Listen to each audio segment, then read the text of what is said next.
Hello, sports fans. Welcome to Castlegar in the Canadian Rockies. That is not the mighty dash down there. That is FlyJSim's 737-200. I've just picked it up.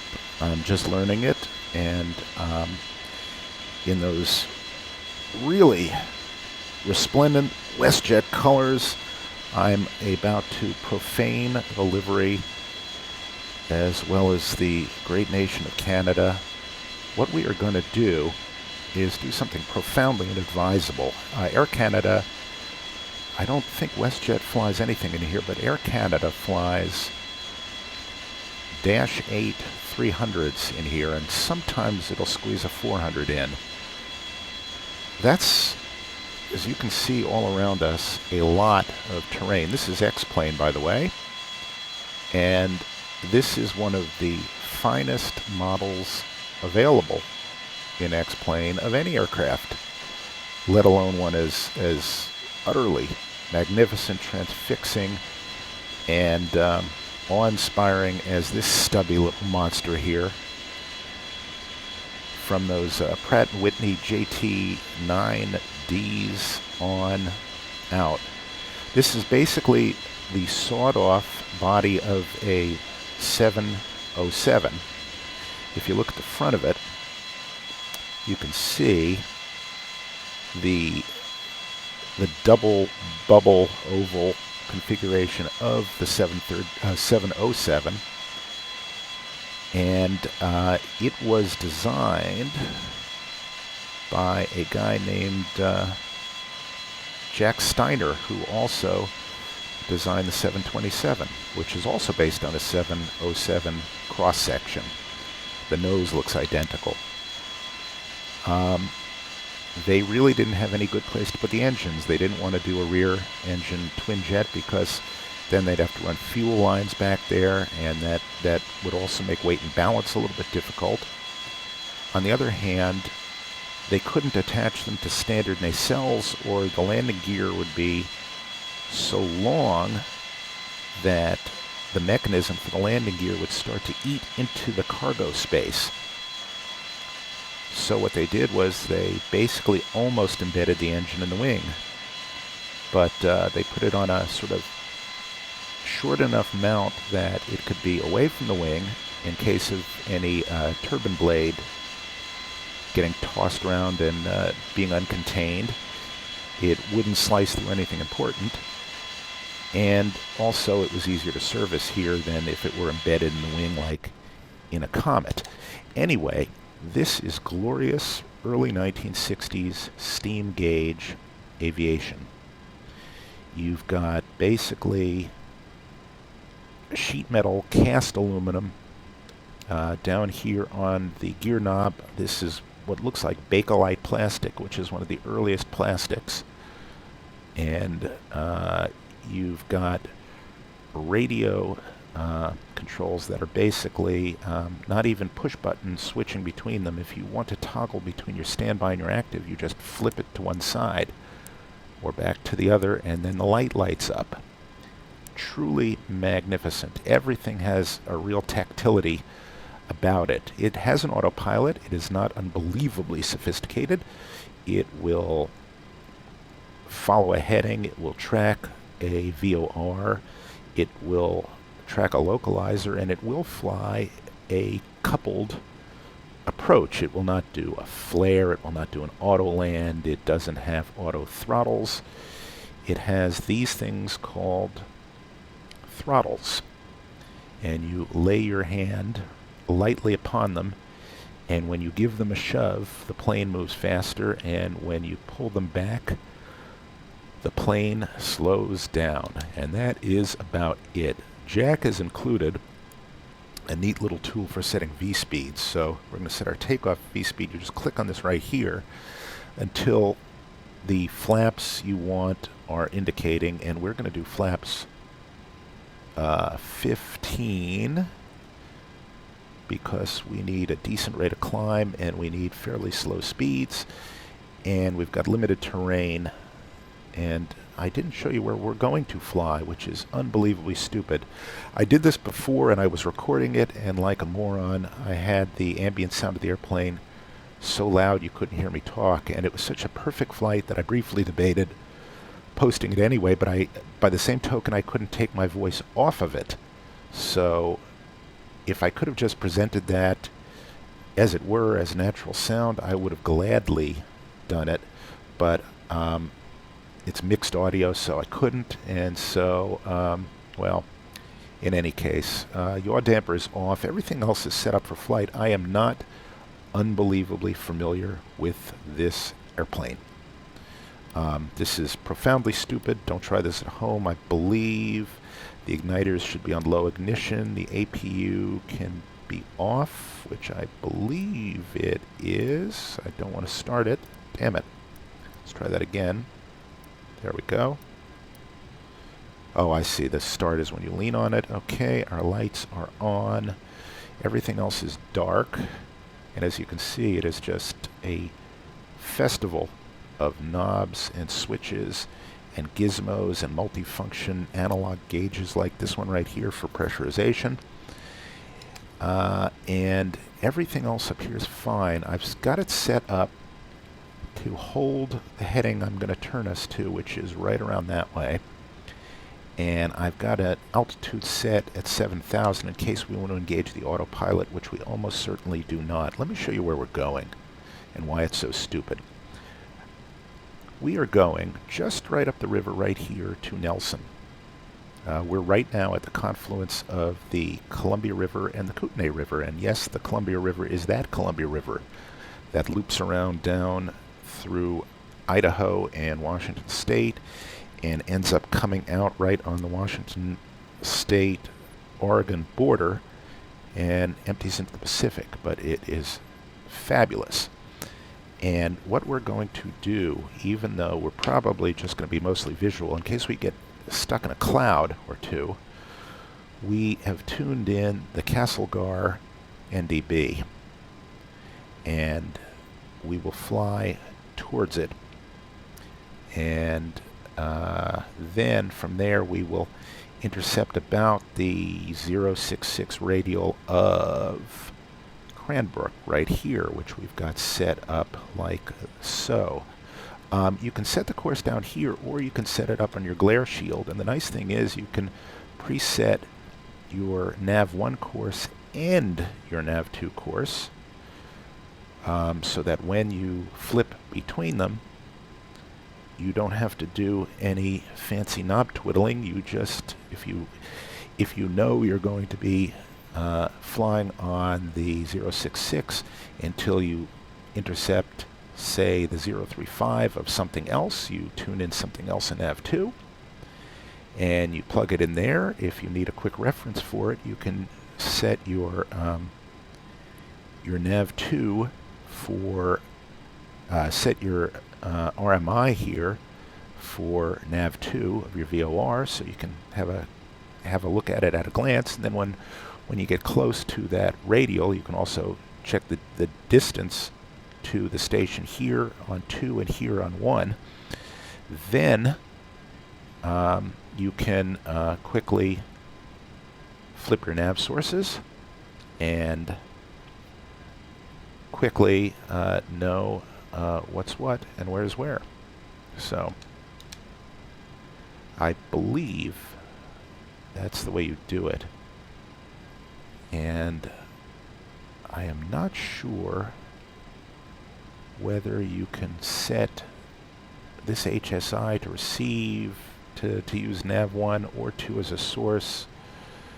I'll bet you can, and I'm not entirely sure how, but we'll figure something out. Anyway, again, I am profoundly unskilled and untrained in this airplane. So, did it before, and did it magnificently. We'll see if we can repeat that. These are our engine gauges here. Turbine speeds, N1 and N2. EPR, which is roughly the amount of power your engines are putting out. It's basically the amount of bang that's going on in your combustion chamber more or less with respect to pressure, and exceed any of these at your peril, because these engines do blow up, they overheat, and they catch on fire, and they do all sorts of other nasty stuff. So I've sort of pre-flighted this as best I can. I am not entirely sure I have done it correctly, but let me just quickly make sure that flaps 15 are set. They seem to be, and they seem to be indicating, so that's good. Apart from that, we are just going to take off the parking brakes, and you hear that nice click and ka-thunk. By the way, the trim makes a nice sound too. And then we are going to advance our power levers till we're at about 40% and wait for them to stabilize, then take off the brakes and slowly advance them so that we're hovering right just shy of 2.2 EPR. So here we go. Let me just set my seat a little bit better here so that when I inevitably lose my shit, and that's a technical term, at least I'll be buckled in here. So here we go. Up comes the power. Okay, it looks stable. So we will advance our power levers to just shy of maximum EPR, because it's a short runway and we're really about to do something stupid. Alright, airspeed is alive, looking for 80 knots. There it is. And it checks. And looking for V1. Come up to about 10 degrees. Positive rate. I'm going to hug the left side of this river valley here until we can give ourselves a wide enough berth to turn. I'm leaving my flaps down at the moment. We're climbing at about V2 plus 10, which is fine. Just going to nose down a little bit so that we gain a little bit of maneuvering speed, but not too much because I want to make a fairly tight turn here. We're going to hand fly this the whole way. Alright, round we come.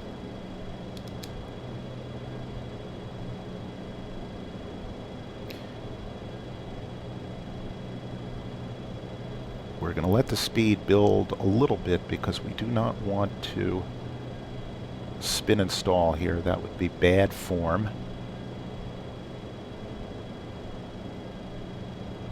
Very poor form. And we are going to wonder why our ADF isn't showing, but that's okay. We'll bank angle, bank. We will fly this visually because it looks like the weather's going to be okay. So we're going to basically fly an intercept heading to Cranbrook. I'm going to stick my flight director into nav mode. Only that's not it. The autopilot is off, so this is just flight director only mode right here. And I'm going to start to bring up our flaps and trim ourselves out a little bit. This is a wonderfully easy plane to hand fly. It really is.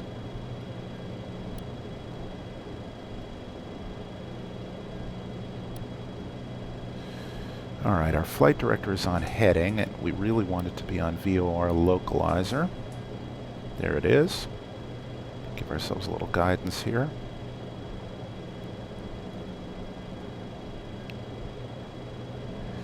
And we will intercept that radial. We will join that radial momentarily, and let's just stay at about 5,000. give or take. See how she trims out. I'm not going to give her too much boot here.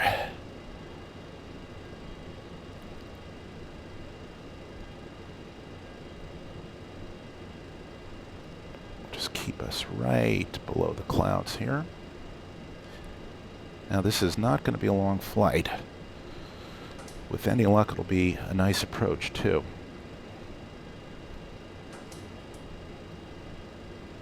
Gotta keep us right about the speed we are going right now. Let's trim up a little bit. This is a old-fashioned turbojet with old-fashioned engines. They take a while to spool up. Once they get going, they make lots of power. But if you get behind the energy curve, you will be doomed. That master caution, I believe, is because my power levers are retarded, and I don't mean that in the pejorative sense. I just mean they're pulled back, and we don't have our gear down. I believe that's the warning, but I could be wrong.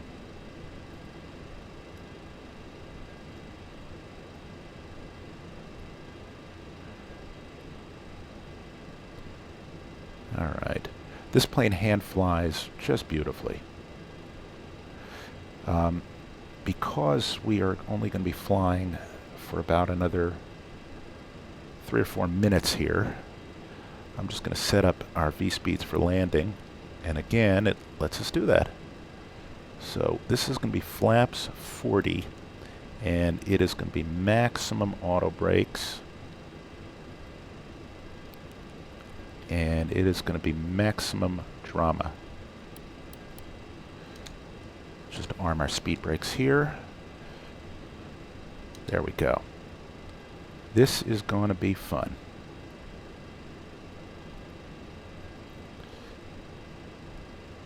The plane trims out nicely. It hand flies really nicely.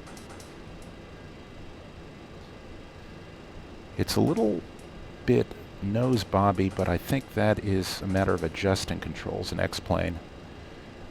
X-plane aircraft have the reputation for being nose bobby, but I'm not entirely sure. Some of it isn't just a control thing. Try to trim us for level flight here.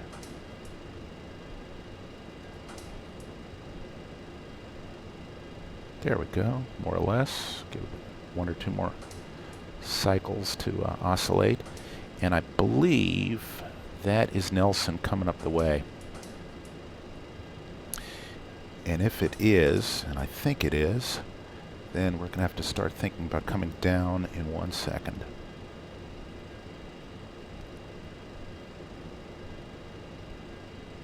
We are going to fly over the airport. We're going to fly, yes, there it is. Okay, we're going to fly over the airport. We're going to fly outbound.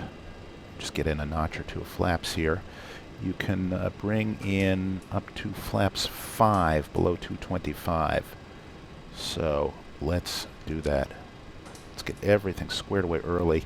When I did this in the Mighty Dash, and it's not easy to fly in the Dash either, I flew out to the bridge that you're about to see and then turned inbound. But for this, we are going to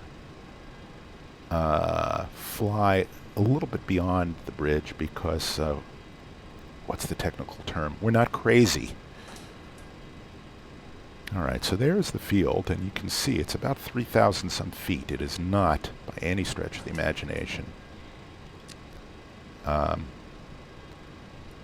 what you'd call a large airfield or a long runway. So we're going to hug the left-hand side of the valley here. We're going to descend on fairly little power, but we're going to be very, very cognizant of the fact that it is all too easy to get sinking too fast and to not be able to catch it because you don't have giant props pulling you up. So here we go.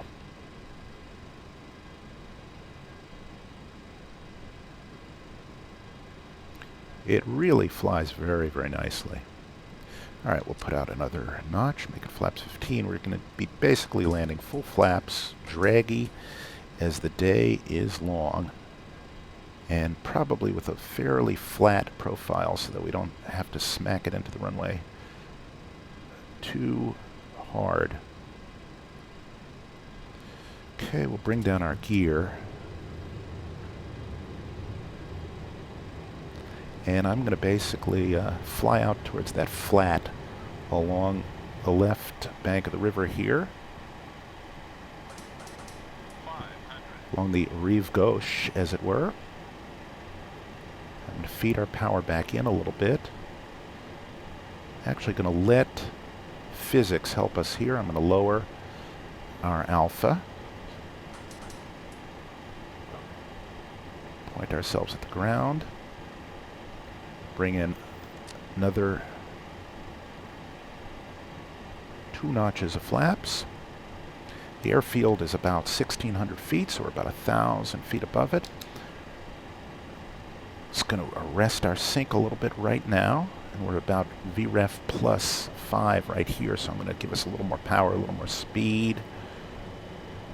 See, as I'm pulling back slowly, and I'm feeding in the power somewhat quicker.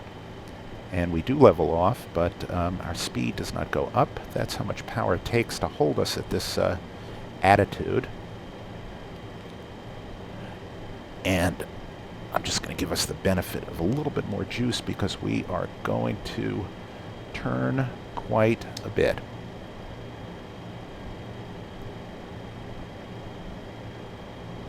Now I'm going to roll off that power just as soon as I can, because then otherwise we'd be faced with the embarrassing situation of being way over energy trying to get down.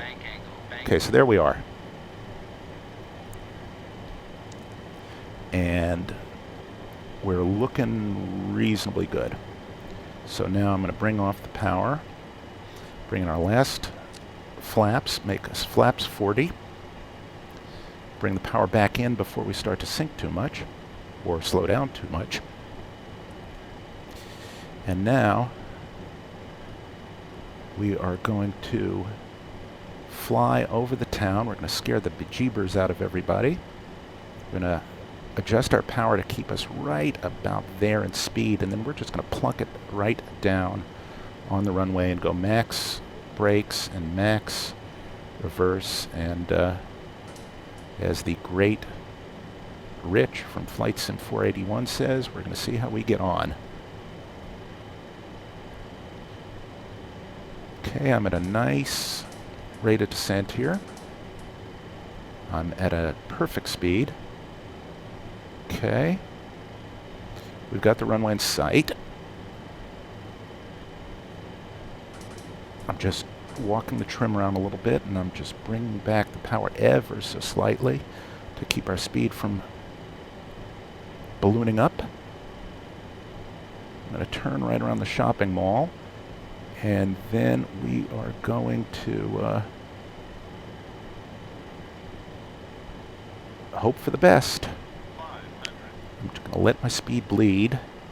I do not want to have any energy coming over that fence, but I don't want to drop it short. So we're balancing a little bit here. We're a little high, but not too bad.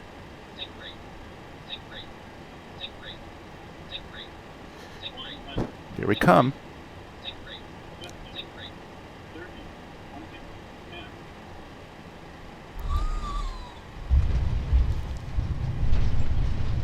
Okay, maximum reverse.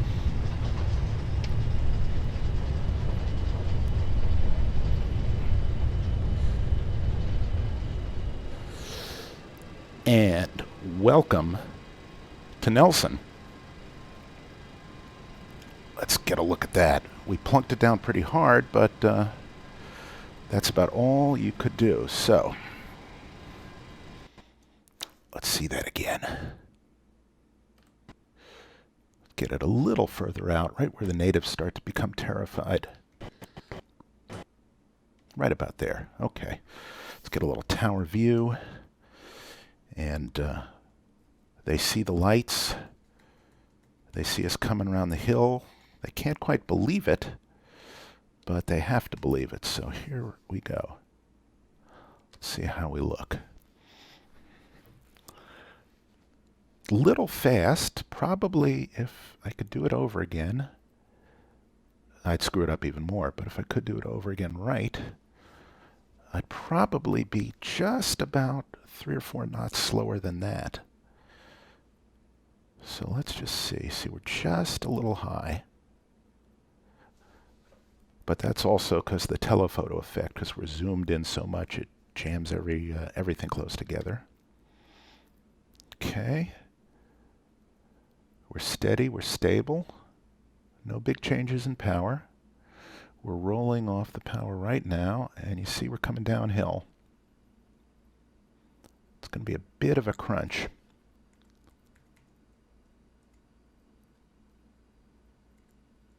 On the other hand, it is, look at that, not too bad. A little rough. Out come the buckets. Up come the boards. And a carrier landing successfully accomplished. And while we wait for the brakes to cool, let us try it, only this time from a sportier perspective here.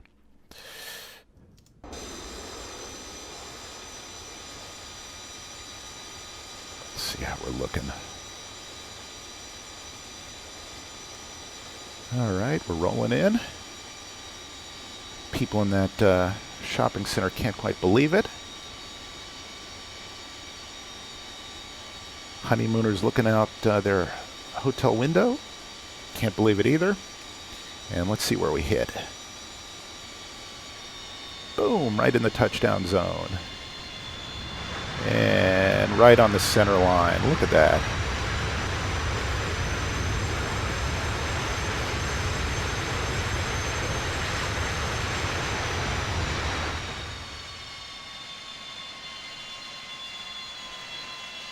All right, well, let's bring in the speed brakes here. And I'm just going to wait for the brakes to cool before I turn around and somehow try to taxi someplace where I can park. But that is how you do that. Look forward to a lot of flights in this airplane. This is just truly, epically sweet flying airplane. And the systems are, you know, exactly as they were when Lyndon Johnson was president, when this thing first flew. So,